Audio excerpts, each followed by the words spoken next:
Yeah, we try and get back to Austin there. But going back to Osaze, I felt when he came on in the second half, towards the end, really, it wasn't enough time for him to actually show his quality. But in the few minutes he had in the game, I thought he did well, and he managed to link up well with Mikel Obi.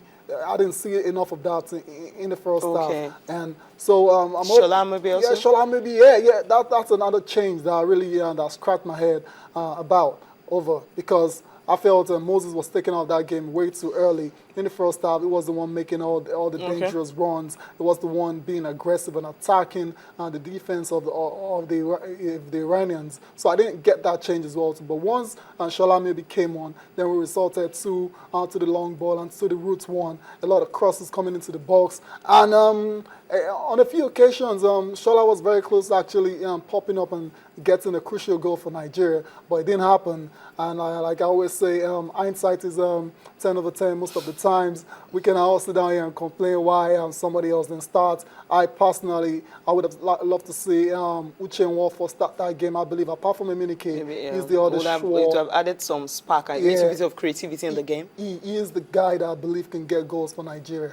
Okay, I hope Stephen Keshin is listening. Sometimes we just need to talk about, he knows what he's doing. He believes that the next game, definitely against Bosnia-Herzegovina, I remember what they did to Argentina. It was really a close contest. Yeah. So with what we played yesterday, because I'll put you on the spot again, because you said yesterday that what we'll play against the Iranians will determine how we'll go. Exactly, yeah. But this is definitely, this can be. So we were just going by logic and saying, okay, we didn't play well enough against Iran, then against the Bosnia, by logic, it means we're not going to play as well. And against Argentina, it's going to be the same thing, meaning Nigeria might just come back home after the first round. Okay, don't say that. I think I have to stop you there. Remember, at the Nations Cup, of course, we had draws all through until we won our finals game and moved to the next one. Maybe that's what will happen.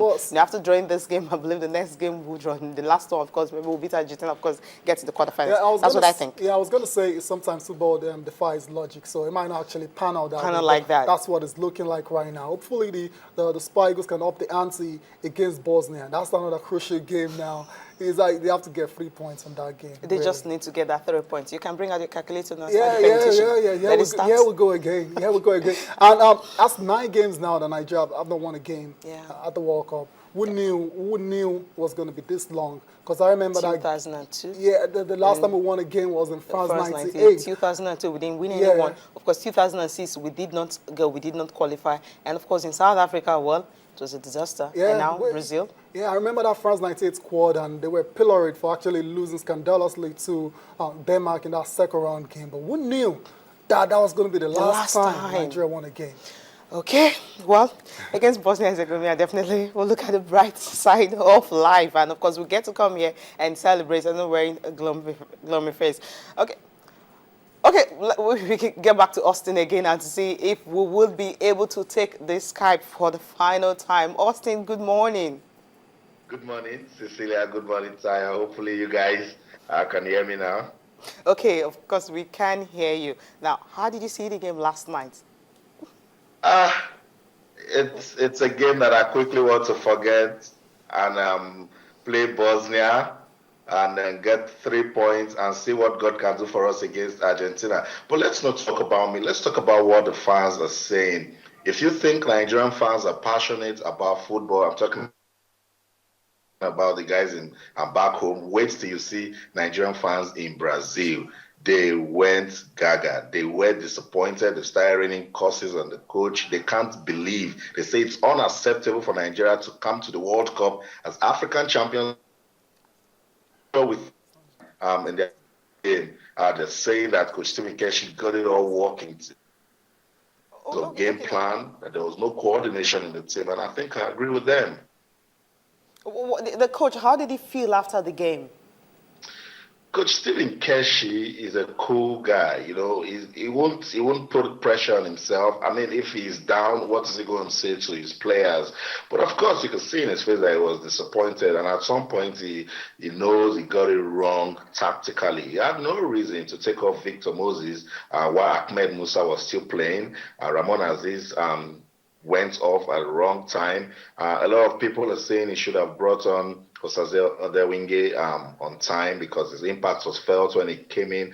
But for Coach Stephen Keshi, is to keep that smile, keep confidence, be a source of encouragement to the technical crew and his team, and then hopefully they will beat Bosnia. And then, as I said, see what God can do for us against Argentina. Okay, Austin, thank you very much. I think we'll have to let you go. Now, definitely, All right. we'll get to see those fans who were actually upset with the game last night. You will see them. Okay, we'll go for a break now, and of course, after that, we'll get to talk what the Belgians are doing. Vincent Company, what he wants to do to ensure that the Go Fest in the tournament continues after this break.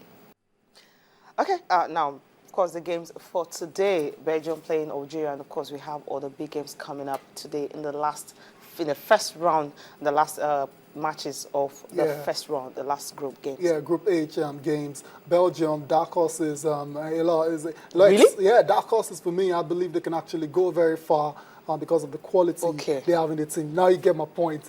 And we have the Russia taking on Korea Republic as well too. Those are the two. Those are the games in Group H that we'll be having today. We'll be going back to Group A again, where we have Brazil taking on Mexico.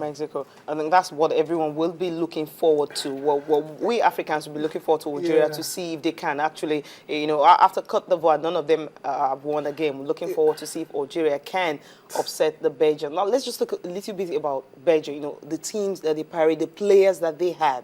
Awesome. They overloaded. Starting with Eden Hazard? Yeah, they're overloaded from back to front. Hazard up front, Lukaku. In the midfield, they loaded Fellaini. At the back, you have the captain himself, Vincent Company. So the team is a very good side, and they'll be going into this game as favorites against Algeria. Algeria would do well to get the points in this game. Okay, let's just listen to the captain, what he had to say, how they will sustain the tempo of the Goal Fest in Brazil.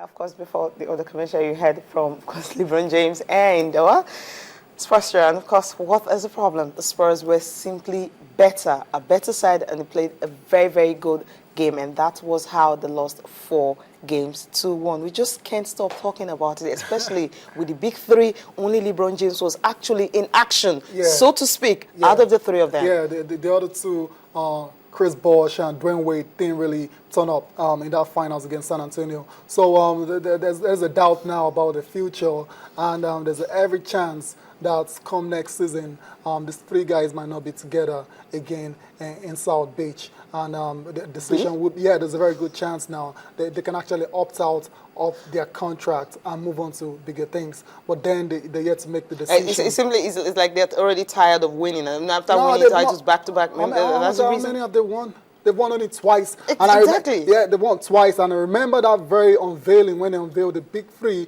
And I remember LeBron James saying, we're going to bring 1, not 2, not 3, not 4, not 5, not 6 championships to Miami. And they've won twice now, so they can't be tired. That's definitely not the issue. But the issue right now is they're not looking very good. This final was a one-sided final. Nobody saw it coming that way. So I think I can understand why they're a little bit discouraged about their performance, but then they're yet to make a decision on if they stay on in Miami. That'll be a very interesting story to follow.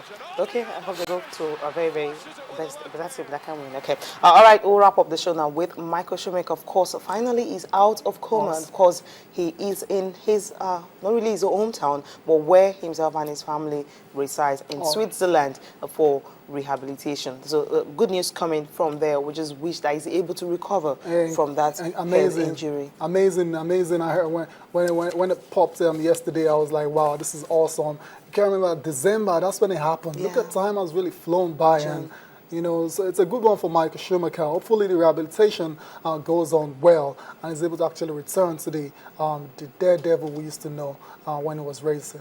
Yeah, that's what we're hoping for. Thank you so much for being part of the show. Of course, Business Morning is up next. Thank you so much. I'm Cecilia Morgbe, and bye for now.